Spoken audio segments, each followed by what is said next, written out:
but to still maintain our childlike nature, where we learn and naturally unfold, and that is not really directed and controlled by the outside, but it's something that comes from within ourselves. It's something that we want to do.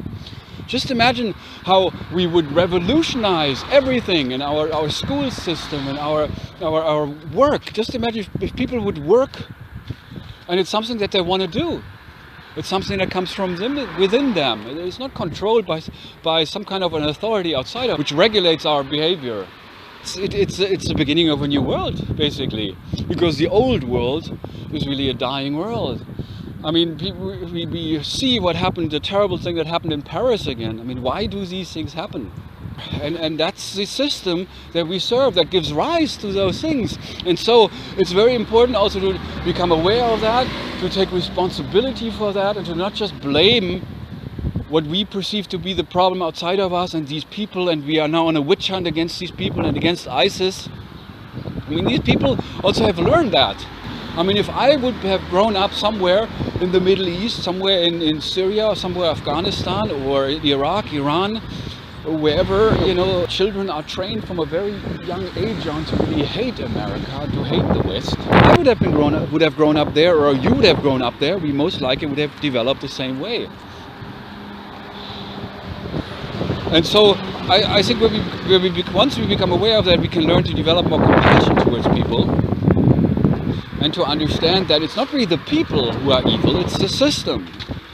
It's the system that the religious system, it's the economic system, it's a political system, you know, that conditions people and programs people to just basically function like robots and to do what they're told from their government, from their parents, from their culture, from their religion.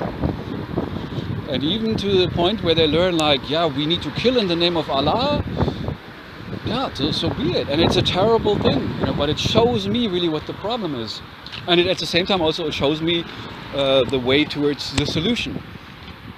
Which is, we cannot solve the problem by fighting against that. To just focus on the enemy outside, because there really is no enemy. Because we're all one.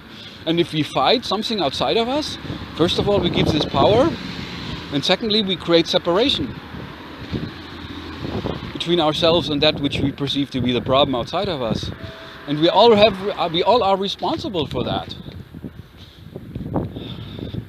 We need to, I think, really become aware of that and realize that, yeah, it's time to make peace and to send peace to the world, instead of sending troops to another country to bomb them because they bombed us.